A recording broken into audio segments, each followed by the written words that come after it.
Carta de Paulo a Timóteo, capítulo 2, versículo 19 ao 21. Diz assim a palavra do Senhor, vamos ler em nome de Jesus. Se você está com dificuldade, ajuda aqui, ó. Alguém ajuda aqui. Achou, irmã Aracema? Achou?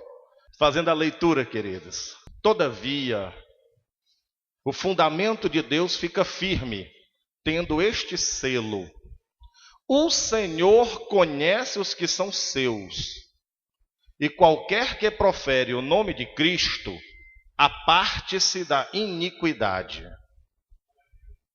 Glória a Deus.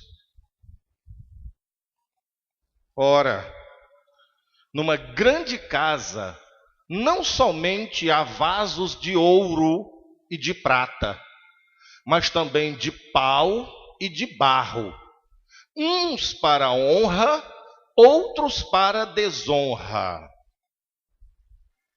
De sorte que, se alguém se purificar destas coisas, será vaso de honra, santificado e idôneo para o uso do Senhor e preparado para toda boa obra. Diga assim: vaso de honra, preparado para toda boa obra. Sente-se em nome de Jesus. Olha para cá.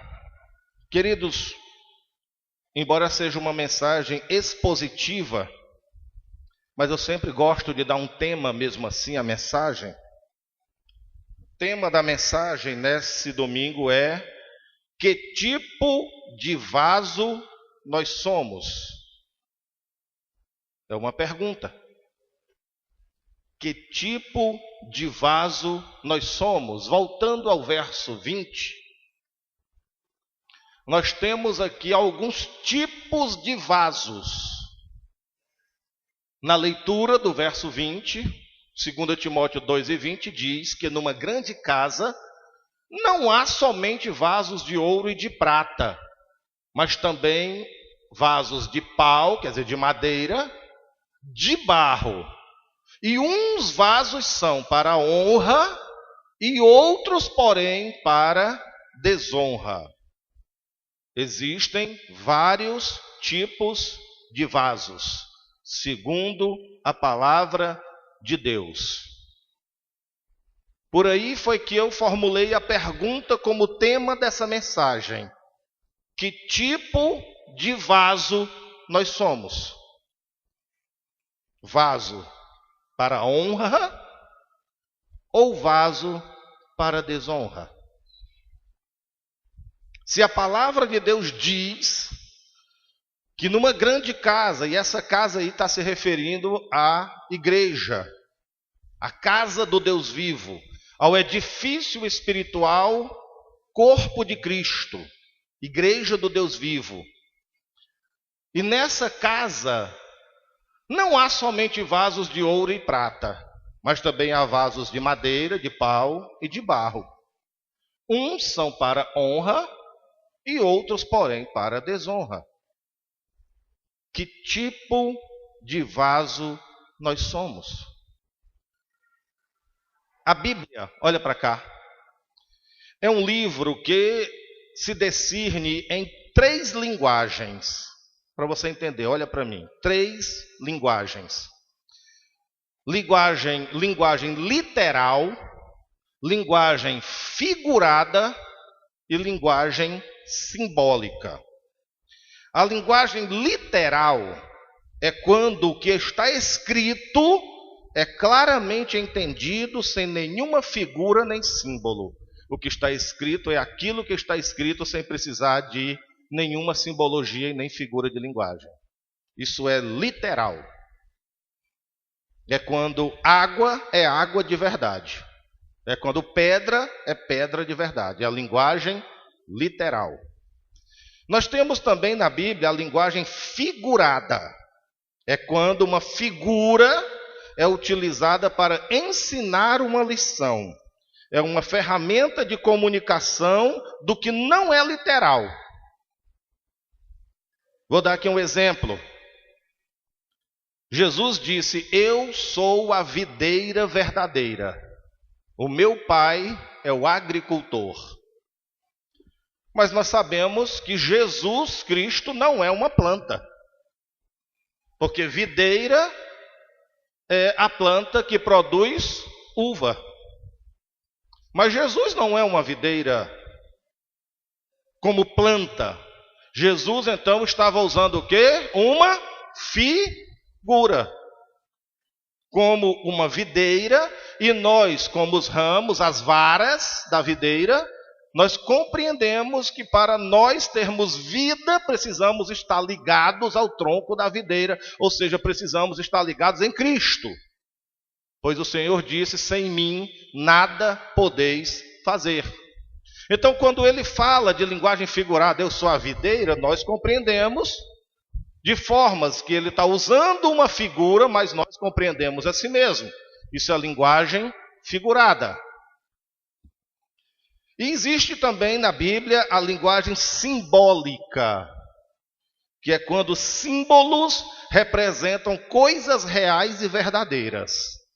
Por exemplo, Jesus é o Cordeiro de Deus.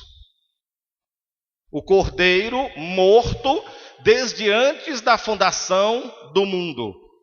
O Cordeiro como que tendo sido golpeado de morte, tendo em sua cabeça 7 chifres. Tudo isso é simbólico. Nós sabemos que Jesus Cristo é um homem. Nós sabemos que ele é Deus, mas também é um homem em sua humanidade, pois esteve aqui na terra e assumiu figura humana, corpo humano. Mas simbolicamente, ele representa o Cordeiro que era sacrificado desde o Antigo Testamento. Simbolicamente, o Cordeiro representava a figura de Jesus e a morte do Cordeiro representava a sua morte sacrificial. Então nós entendemos que isso é o quê? É uma linguagem simbólica. Então a Bíblia, ela é um livro que tem linguagem literal, que tem linguagem figurada e que tem linguagem simbólica. Nessa noite, o que nós vamos aprender está em linguagem figurada. De forma figurada, nós somos representados por vasos. É claro que nós somos seres humanos, nós somos gente. Nós não somos vasos, vasilhas de barro, de louça, de metal, de madeira, não. Nós não somos isso literalmente. Literalmente nós somos seres humanos. Mas na linguagem figurada da Bíblia, em figura de linguagem, o texto que nós lemos, nós somos comparados a vasos. Então nós temos aí um texto de linguagem figurada que traz um significado. E então o que é que isso significa, ser um vaso de Deus? Vocês estão, estou dando essa introdução para vocês compreenderem, e que quem compreendeu até aqui diga amém. Glória a Deus. Vamos prosseguir.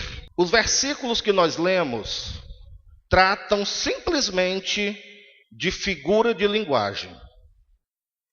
Essa linguagem começou lá no Antigo Testamento, quando Deus comparou a nação de Israel a um vaso. E eles, figuradamente, se comparou ao oleiro, aquele que faz o vaso. Isso começou desde o Antigo Testamento. O livro do profeta Jeremias fala muito sobre essa linguagem figurada. Usando essa linguagem, nós vamos entender a importância que os vasos de honra têm para Deus. Diga assim, os vasos, diga de novo, os vasos de honra são muito importantes para Deus.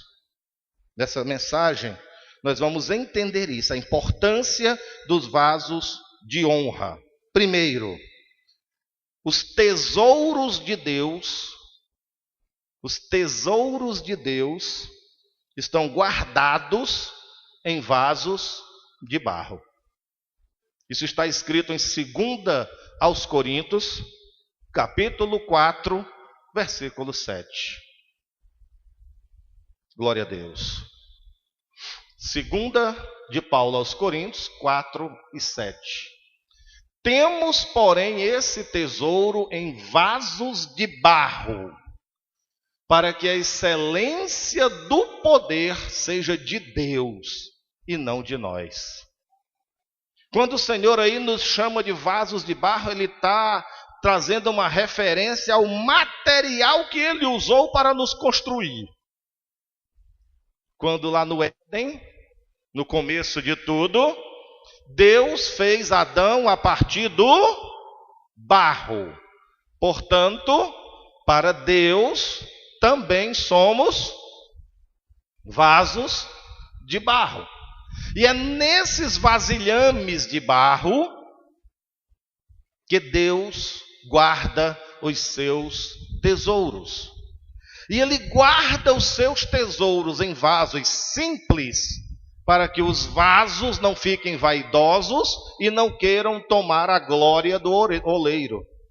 É o oleiro quem faz o vaso, não é o vaso quem manda no oleiro. Não é o vaso quem se faz sozinho. Não é o vaso quem se constrói. Não é o vaso que se molda. Quem molda é o oleiro. Portanto, quem manda é o oleiro e a glória é do oleiro. Diga assim, o oleiro é Deus. Por isso é que Deus guarda os seus tesouros em vasos de barro. Se Ele tivesse escolhido vasos de ouro para guardar os seus tesouros, os vasos poderiam ficar vaidosos. Ah, eu sou um vaso de ouro, eu não sou qualquer um, eu não sou de qualquer jeito, eu não tenho simplicidade, eu sou muito valioso, quem sabe até sou mais valioso do que o próprio construtor, do que o próprio oleiro. Aí Deus diz assim, não, eu não dou a minha glória para ninguém, eu vou usar vaso de barro. Aleluia. Por isso, nós precisamos sempre ter o entendimento de quem nós somos, representados na figura de um vaso. E esses tesouros que são guardados nesses vasos de barro, os tesouros de Deus que são guardados em nós, são primeiramente, presta atenção, o Espírito Santo de Deus. O maior tesouro, a maior preciosidade do céu de Deus, Deus guardou dentro de vasos de barro. Pois a própria palavra diz que nós, igreja, somos o templo e o restante. Diga assim, não existe maior tesouro que uma pessoa possa ter acima do Espírito Santo. O maior tesouro que Deus deu é o Espírito Santo que habita em nós, tesouros de ouro, guardado em vasos de barro. Outros tesouros referentes ao primeiro, os dons do Espírito Santo, a responsabilidade de representar o reino de Deus na terra, o nome poderoso de Jesus, o nome que está acima de todos os nomes, foi guardado, pois pertence a nós por doação. O nome de Jesus é um dos tesouros guardados em vasos de barro. Oh, glória! Por isso a palavra está certa quando diz que Deus guarda tesouros em vasos de barro. Mas tanto o vaso é feito por Deus, como os tesouros pertencem a Deus. Não podemos nos gloriar por nada. Apenas sermos vasos agradecidos por estarmos sendo usados pelo dono da casa como vasos de honra. Pois a Bíblia diz que existem os vasos de honra e os vasos de desonra. Deu para entender até aqui, queridos? Por que esses vasos que somos nós são tão preciosos para Deus? Por que os vasos são tão preciosos, tão importantes para Deus? E esses vasos somos nós. Primeiro, porque os vasos foram comprados. Os vasos não foram achados. Os vasos não foram achados no lixo. Os vasos não foram para a mão do oleiro de qualquer jeito. Os vasos são importantes para ele, porque os vasos foram comprados. Quanto Deus pagou por esses vasos? 1 aos Coríntios, capítulo 7, versículo 23. Fostes comprados por bom preço. Não vos façais servos dos homens. Que bom preço foi esse? Que preço alto foi esse? Deus comprou os seus vasos com ouro. Amém? Não? Com diamantes, safiras, esmeraldas. Deus nos comprou com pedras preciosas. Amém? Não. Deus nos comprou com 1 Pedro, capítulo 1, versículo 18 e 19. Por isso, se você é vaso de Deus, se valorize. E saiba que você não foi de graça. Sabendo que não foi com coisas corruptíveis como prata e ouro. Foi com prata e ouro não, né, igreja? Que foste resgatados, comprados das vossas vã maneira de viver, que por tradição recebeste dos vossos pais. Recebemos as tradições para viver nelas e o Senhor nos comprou delas. Nos comprou do mundo, nos comprou do pecado, nos comprou do diabo. Antes, esses vasos tinham outro dono, mas Deus olhou e disse: eu quero esses vasos para mim, eu vou comprar esses vasos. Mas não foi com ouro e prata, foi com o que, igreja? Precioso sangue de Cristo. Diga assim: eu fui comprado com o precioso sangue de Cristo, como de um cordeiro imaculado e incontaminado. Nós valemos o maior valor que existe em todo o universo. Nada é mais valioso do que o sangue de Jesus. E nós custamos caro. Porque o Senhor Jesus Cristo, Ele não tirou uma gota de sangue do dedo com uma agulha para nos comprar, não. Ele nos comprou lá na cruz. Ele nos comprou derramando o seu sangue nas chicotadas que levou por todo o corpo. Ele nos comprou quando o sangue escorria pela sua testa, pela sua fronte, pela sua face, quando os espinhos daquela coroa se enterraram na sua cabeça e o sangue jorrou, espirrou e desceu pelo seu rosto. Nós fomos comprados por aquele sangue. Nós fomos comprados quando estenderam as mãos dele e colocaram em cima daquela madeira e colocaram um cravo enorme, grande, entre 20 a 30 centímetros, e furaram as suas mãos e o sangue jorrou e pingou até o fim. Foi por aquele sangue que eu e você fomos comprados. Aleluias. Glória a Deus. Pelo precioso, diz ali, precioso sangue de Cristo. Meu Deus, como alguém não aprendeu a valorizar aquele sacrifício. Versículo: o qual, na verdade, não é outro tempo. Foi conhecido ainda antes da fundação do mundo, mas manifestado nesses últimos tempos por amor de vós. O sangue de Jesus Cristo nos comprou. Vire para o seu irmão e diga-se: meu irmão ou minha irmã, você foi comprada pelo sangue de Jesus. Diga: você não pertence mais. Diga: não pertence a esse mundo.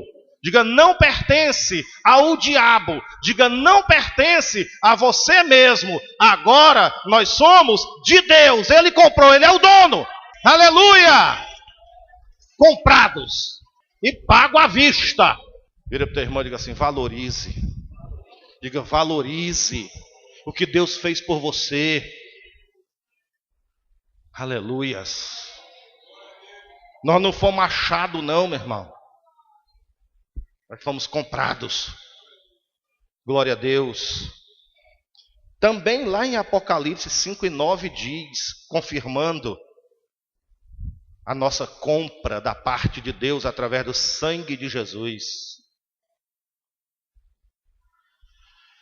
E cantavam um novo cântico, a igreja no céu. Digno és de tomar o livro e de abrir os seus selos, porque foste morto, e pelo teu sangue comprastes para Deus homens de toda tribo e língua e povo e nações, e estamos nós aqui dando glória a Deus, fazendo parte desse povo aí. Aleluia, oh glória. Aleluia, ainda bem que Deus olha por toda a eternidade. E quando Ele olhou pela eternidade, Ele disse assim: um dia vai existir uma nação chamada Brasil, e no Brasil terá um povo chamado brasileiros, e lá no meio dos brasileiros vai ter um povo lá no meio do Ceará, lá na cidade de Fortaleza. Meu filho, paga logo o preço por eles, porque eles também são meus. Oh, aleluia! Glória a Deus! Aleluia!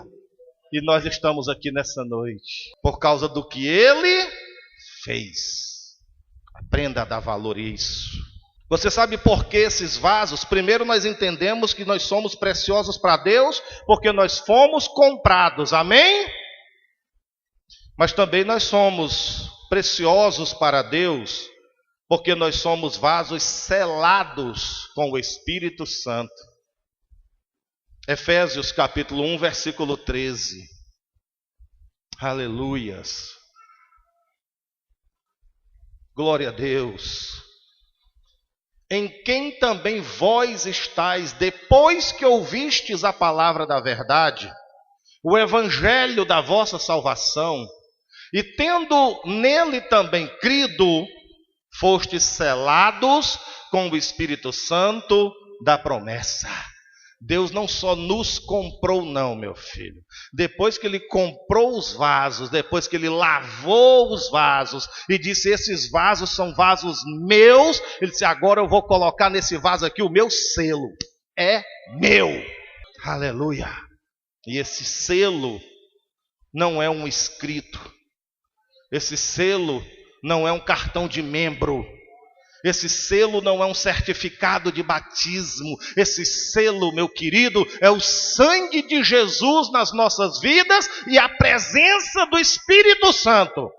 Selados com o Espírito Santo. É o selo de propriedade. Quem é o dono? Papai. Aleluia.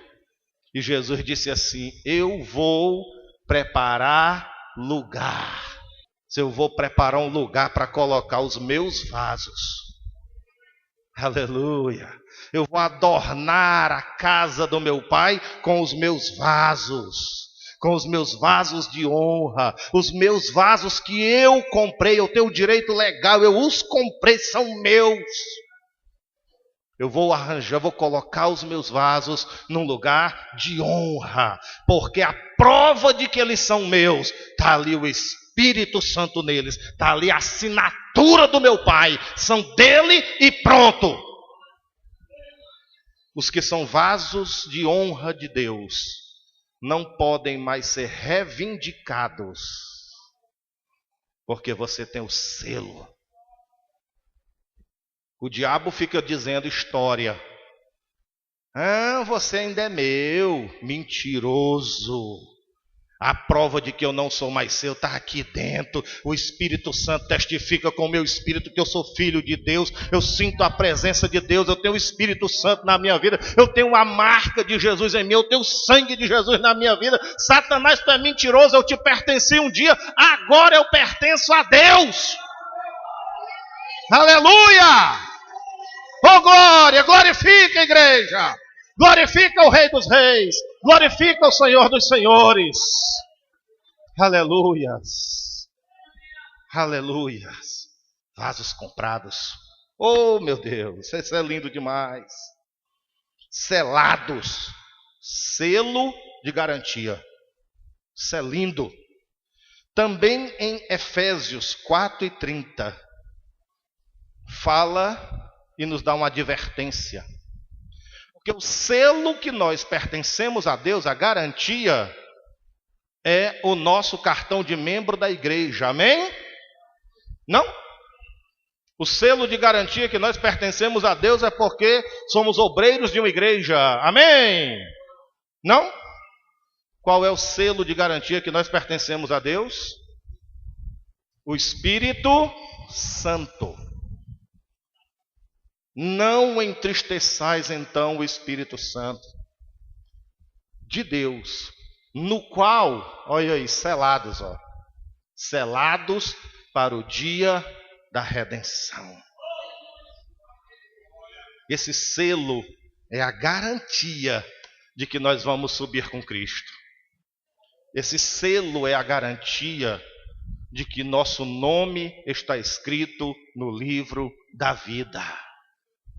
Esse selo é a garantia de que nós pertencemos a outra terra, a outra pátria, a outro lugar, que nós pertencemos a um dono nobre, poderoso, riquíssimo, bom, santo e justo, vasos de honra, preciosidades de Deus, vasos de barro, cheio dos tesouros de Deus. Aleluia! Cheio dos tesouros de Deus. Como é que você fica dizendo que não é nada? Não é ninguém? Que Deus não fez nada por você? Que o Senhor não investe na tua vida ou não investiu na tua vida? Como é que você tem coragem de dizer isso? Olha o quanto Deus investiu em nós. Se Deus não nos quisesse, não tivesse investido em nós, nós ainda seríamos vasos sujos na mão de Satanás. Mas ele não, ele olhou e disse: esse vaso eu quero. Esse vaso é meu. Satanás dizia: não te dou não. Eu consegui por direito adquirido lá quando o teu Adão pecou, me entregou toda a raça humana. Esses vasilhames aí é tudo meu. Eu disse: mas eu vou comprar de volta. Aleluia. E quando Cristo disse lá na cruz, morrendo, derramando sua última gota de sangue: está consumado, a dívida foi paga, e nós estamos aqui, igreja. Oh, aleluia! Oh, glória! E a palavra ainda diz que o Senhor pegou a promissória, a cédula da dívida, e rasgou. Toma, Satanás, eles não estão devendo mais nada. Aleluia. Glória a Deus. Valorize o que Deus fez por você. Valorize o que Deus fez por você. Aleluia. Preciso chamar a atenção da igreja. Pois, queridos, depois de tudo isso, em vez de vivermos de uma forma que glorifique aquele que nos comprou e pagou por nós o preço, alguns de nós vivem na condição que entristece o selo, entristece o Espírito Santo, selado e entristecendo, fazendo coisas que o Espírito Santo fica triste. Olha para mim, Se você tivesse um amigo ou uma amiga, que todas as vezes que você se acompanhasse dessa pessoa, a companhia dessa pessoa não fosse boa, não fosse gostosa. E todas as vezes que você se acompanhasse por essa pessoa, depois que você saísse de perto dessa pessoa, você dissesse assim: oh, eu não gosto, meu Deus. Todas as vezes que eu me aproximo dessa pessoa, eu fico triste. Eu nunca saio de perto dessa pessoa alegre, feliz, satisfeito. Não. Fulano está aqui ligando para ti. Não, oh meu Deus. Todas as vezes que eu me encontro, que eu converso, eu termino triste. Você gostaria disso? O que é que você faria? Você evitaria a companhia de uma pessoa que lhe entristecesse. Sim ou não? A não ser que você seja masoquista e goste de sofrer. Não, pastor, eu gosto da companhia da pessoa que me entristece. Acho bom é quando ela dá na minha cara. Aí você tem que se tratar. Mas nós sempre procuramos a companhia de pessoas que nos fazem bem, que nos fazem felizes, que nos colocam para cima, que nos edificam. E o que é que você acha do Espírito Santo? Vai estar com prazer ao lado de uma pessoa que é todo o tempo lhe entristecendo? Raciocina. O Espírito Santo é uma pessoa. O Espírito Santo tem sentimentos. O Espírito Santo tem inteligência. O Espírito Santo sorri e o Espírito Santo chora. O Espírito Santo se alegra e o Espírito Santo se entristece. Ele é uma pessoa. De formas, seja uma boa companhia para o Espírito Santo. O Espírito Santo em você, alegre. Alegre. Cuidado, para que a maneira de viver não esteja causando tristezas no Espírito Santo. Quem consegue entender o que eu estou falando aqui? Vigie sua vida. Não estou falando para você ter cuidado com a presença do pastor, não. Ah, quando eu estou perto do pastor, eita menino, eu sou crente até demais. Ah, na igreja então, meu irmão, meu Deus. Na igreja todo mundo é crente mesmo, né? Já pensei até em parafusar as cadeiras no chão. Que é para quando for subir com tripa e tudo, você agarrou mesmo na cadeira de tão santo. Eu estou falando é lá fora. Eu estou falando é amanhã. Sabe? No trânsito. Eu estou falando amanhã dentro do ônibus, no ponto do ônibus, no teu trabalho, na escola, na faculdade e dentro de casa. Não entristeçais o Espírito Santo de Deus, pois ele é o tesouro de ouro guardado no vaso de barro que somos nós. Não diga que Deus não te deu nada precioso. Alegre o Espírito Santo na sua vida. Glória a Deus. O Espírito Santo em nós é a prova de que nós somos de Deus. Romanos 8 e 9. Olha bem o que diz a palavra. Eu não estou aqui para te agradar. Eu estou aqui para edificar a sua vida pela palavra. Nem sempre você vai gostar da palavra que você está ouvindo ou lendo, mas é necessária. Vós, porém, não estáis na carne, mas no Espírito. Se é que o Espírito de Deus habita em vós. Quando o Espírito de Deus habita num vaso, esse vaso não anda na carne, ele anda no Espírito. Mas, se alguém não tem o Espírito de Cristo, o Espírito Santo, esse tal não é dele. E não sou eu que estou dizendo, é a palavra de Deus.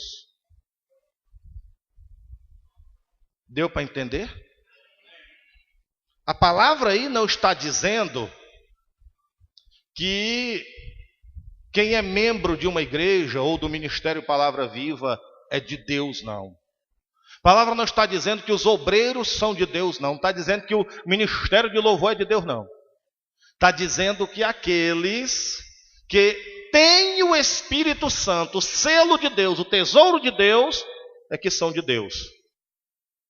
Ah, pastor, eu acho que todo mundo tem o Espírito Santo. Queridos, o Espírito Santo manifesta a sua personalidade através de nós. Ele aparece através de nós, não é só dizer, não é só falar. Ah, eu tenho o Espírito Santo, muito bem. Ah, pastor, eu estou seguro, eu estou garantido. Eu tenho o Espírito Santo porque eu falo em língua. Está garantindo nada isso aí. Está garantindo nada. Língua pode ser aprendida, língua pode ser imitada, língua pode ser falsificada pelo diabo. Presta atenção. Tem muita gente que fala língua e não pode morrer. Porque se morrer, desce para o inferno falando língua.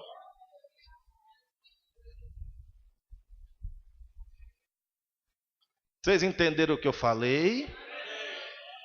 Eu tenho que falar. Tem muita gente se confiando na manifestação dos dons e dizendo, eu tenho o Espírito Santo. Deixa eu te dizer quem é que tem o Espírito Santo. Quem tem o Espírito Santo é quem manifesta a personalidade do Espírito Santo na sua maneira de viver, no seu dia a dia, no seu cotidiano.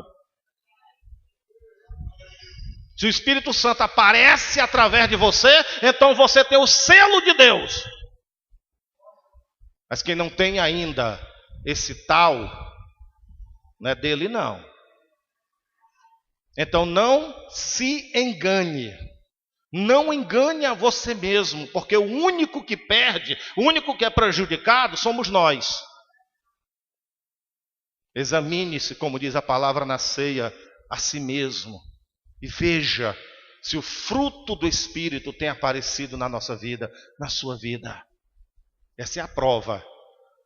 Tem muita gente aí nas igrejas evangélicas, achando que é de Deus, achando que está garantido, achando que pertence ao reino e está longe.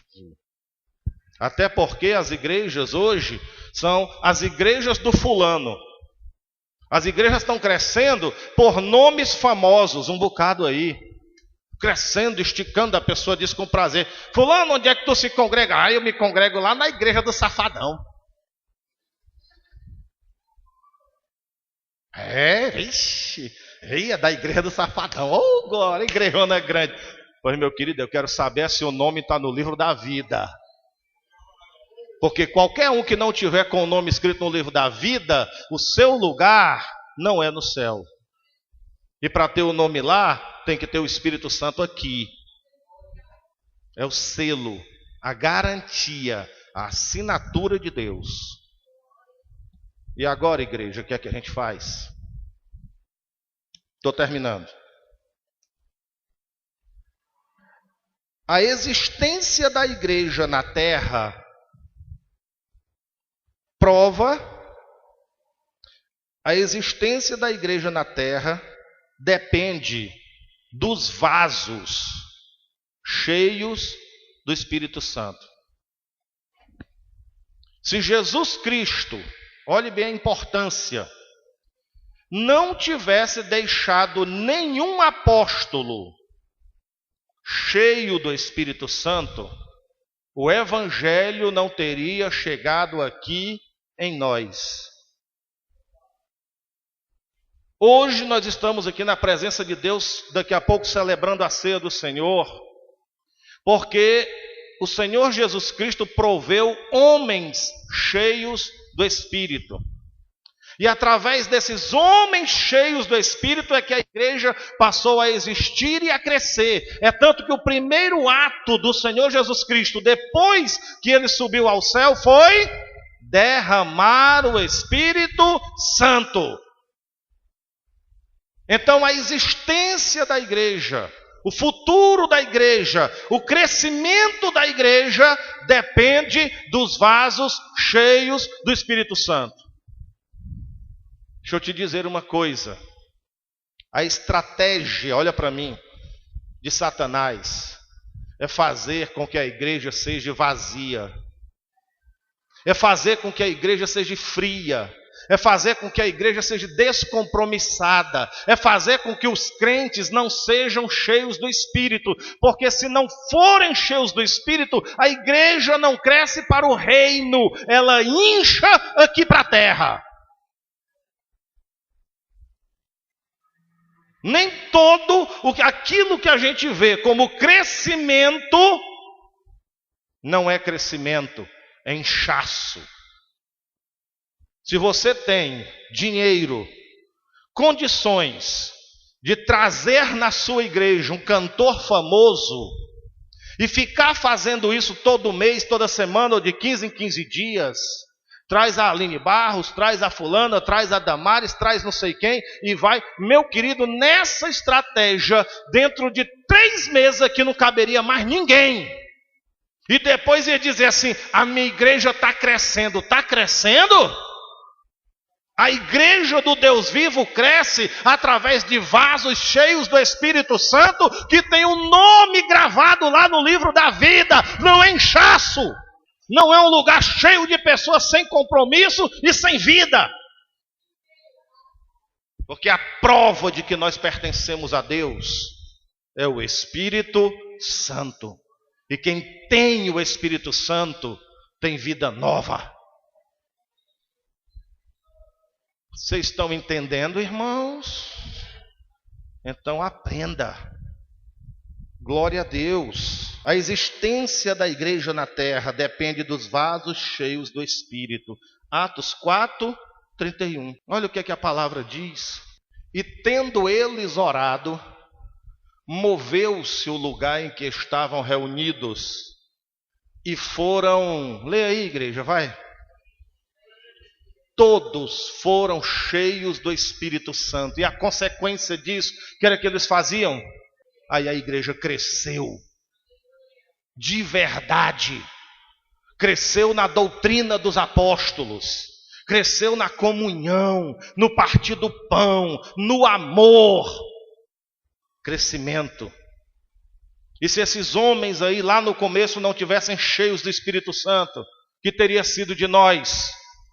O evangelho nunca teria chegado aqui. E agora a nossa geração? Pessoas que não estão preocupadas em se encher, em buscar o Espírito Santo. Como é que nós vamos alcançar outras pessoas? Vocês estão me entendendo, irmãos? A igreja depende dos vasos de honra cheios do Espírito. Mas aí está dizendo que tendo eles orado. Está aí a diferença. Depois que eles oraram, ficaram o quê? Cheios do Espírito. Esse é o defeito da igreja. Nós queremos ter, queremos ser, mas não queremos pagar o preço. Não queremos orar. Eu nunca vi uma geração tão fraca para a oração que nem essa geração de crentes. Nós conseguimos qualquer coisa. Fazemos qualquer coisa, qualquer movimento. Mas orar é a maior deficiência da igreja. Como é que fica cheio do Espírito? Cheio do Espírito Santo no WhatsApp. Cheio de fofoca. Não é do Espírito Santo, não. Cheio do Espírito Santo o dia todinho pendurado no Facebook. Cheio de fofoca. Cheio do Espírito Santo pendurado nos reality show da TV. Está cheio de imundície, não é do Espírito Santo, não. Como é que vai gerar crentes, salvos, filhos? Acorde, igreja. Olha para mim. Está na hora de você se acordar. A garantia de que nós vamos ser arrebatados e que vamos para o céu é o Espírito Santo na nossa vida. E o Espírito Santo na nossa vida, queridos, o grau do Espírito Santo na nossa vida está dependendo da nossa consagração. Acorde, comece a orar, comece a falar com Deus. Em nome de Jesus, que o Senhor repreenda essa preguiça miserável da sua vida. Porque ninguém fica cheio do Espírito Santo sem orar, sem buscar a Deus, sem pagar o preço, sem se ajoelhar, sem fazer um jejum, sem se consagrar. Dizer da boca para fora, todo mundo diz, até o diabo pode dizer que é crente e que é salvo. O problema é que ele não é de fato e de verdade. Acorda, igreja. Nós estamos nos últimos dias. Chegou a hora da igreja se acordar, se levantar, se colocar de pé. Dizer, eis-me aqui, Senhor. Me acorda, me levanta.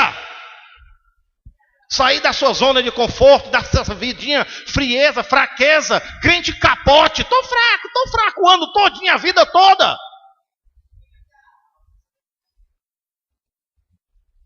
Não muda esse disco aí não, meu irmão. Crente 6 horas por mim que eu estou morrendo. Até quando? Isso depende de você, da sua atitude, da sua vontade, de você dizer assim, eu vou buscar Deus e pronto. E se você disser isso, Senhor, me ajuda, Espírito Santo me ajuda, porque eu quero te buscar a partir de hoje, ninguém vai te atrapalhar, ninguém vai te impedir. Porque vai juntar a vontade de Deus com a sua vontade. Aí quando você disser, tá tudo bem, estou na minha zona de conforto, tá tudo tranquilo. Aí eu te pergunto, cadê a personalidade do Espírito Santo aparecendo através de você? Fique esperto, crente. Fique esperto.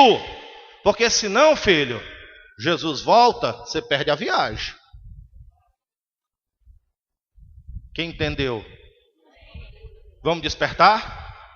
Querido seu irmão, diga assim, é hora de despertar. Diga, é hora de se acordar. Diga, é hora de se levantar. Diga, escute a voz do Espírito Santo. Seja um vaso de honra. A pregação do Evangelho e a salvação das almas está dependendo dos vasos de honra cheios do Espírito Santo. Aleluia. Sem oração e consagração, querido, os vasos ficam vazios. Aprenda. Não tem outra coisa. Show evangélico não enche ninguém do Espírito Santo. Grito não enche ninguém do Espírito Santo. Promessa oca de pastor não enche ninguém do Espírito Santo. O que enche do Espírito Santo é a pessoa se decidir. Eu vou ler a palavra. Eu vou jejuar hoje, eu vou me consagrar, eu vou buscar o Senhor, eu vou tirar 40 minutos de joelho, aí as coisas mudam na tua vida. Aleluia. Até quando? Até quando? Nós vamos ser essa geração fraca. Deus está contando conosco. Glória a Deus, para fazer diferença no meio dessa geração. Mas só vai fazer diferença se a luz de Deus estiver em nós. Você entendeu o que eu falei? Você decide o que é que faz com esse sermão. Mais um domingo. Pastor bate, né? Só o que o pessoal sabe dizer. É, pastor bate. Mas é uma benção. É uma benção, mas não muda. Eita, com as costas todas lapiadas. Aí no outro domingo vem lapeia de novo, porque não mudou nada.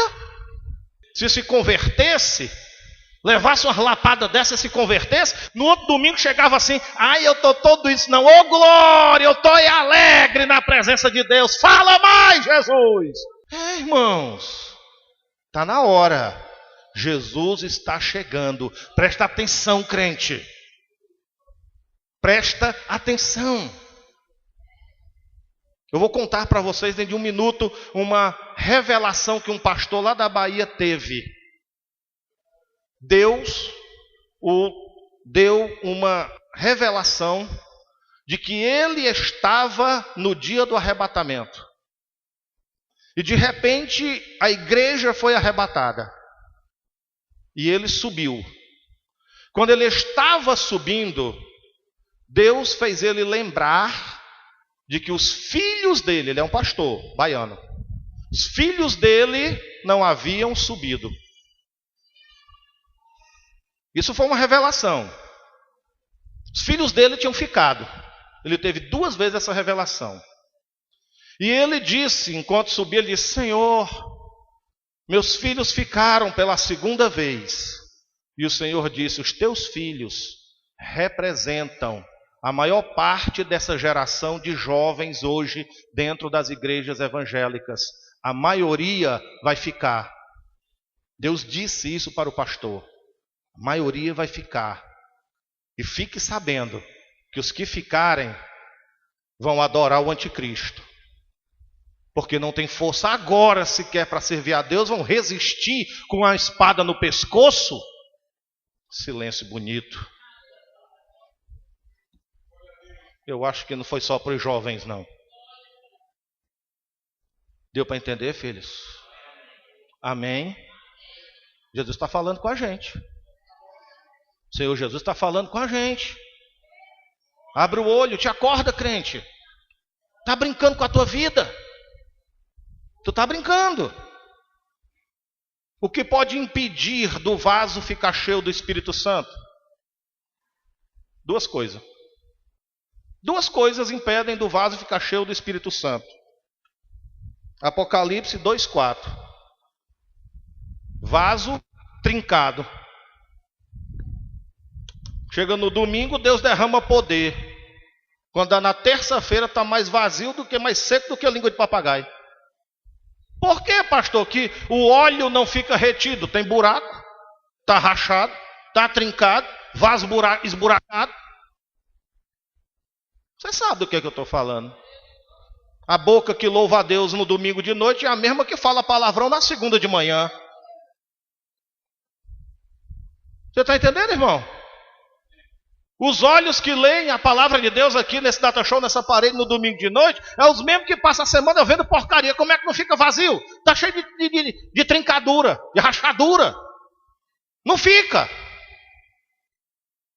Apocalipse 2:4 diz: tenho porém contra ti, deixaste o teu primeiro amor. E esse primeiro amor tem referência, sabe o quê? Comunhão. É uma rachadura desse tamanho no vaso. Se alegra no domingo à noite, vazio na segunda de manhã. Como é que fica? Se não tem sido assim não, a vida da maioria? A vida da maioria dos crentes não tem sido assim não? Vem na igreja no domingo à noite, ouve a palavra, se alegra, bate palma, canta, sente a presença de Deus. Oh glória, tomei uma dose. Com 2 dias a dose passou. Tem sido assim. Foi isso que Deus preparou para nós, não, irmãos. Vasos de honra, selados, cheios. Vasos cheios. Seja um vaso cheio, permanentemente cheio, o tempo todo cheio. Um vaso de honra, um vaso que Deus pode contar, meu filho. Aleluia! Glória a Deus. E tem outra coisa também que impede do vaso continuar cheio. Mateus 23, 27 e 28. Oh, glória!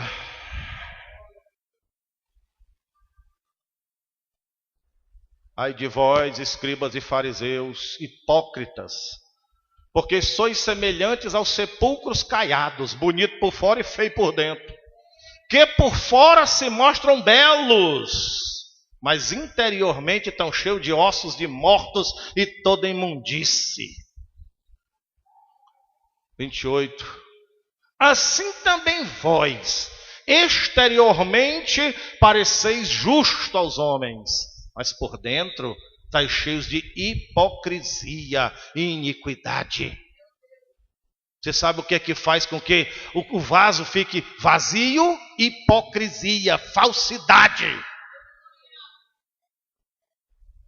Crente com capa, com duas caras, com duas vidas. Uma na presença do pastor, da igreja, dos irmãos, dentro da igreja, e a outra lá fora. Hipocrisia. Esvazia o vaso. E agora, igreja, vira para você, teu irmão, e diga assim: irmão, não é essa a vontade de Deus para você. Diga assim: Deus tem mais, muito mais para a tua vida. Diga assim: lindos, maravilhosos são os projetos de Deus para você. Como vaso cheio, diga vaso cheio, vaso de honra. Te levanta, crente. Aleluia. Glória a Deus. Acorda, igreja. Estamos nos últimos dias, meus filhos. Vamos adorar o Senhor.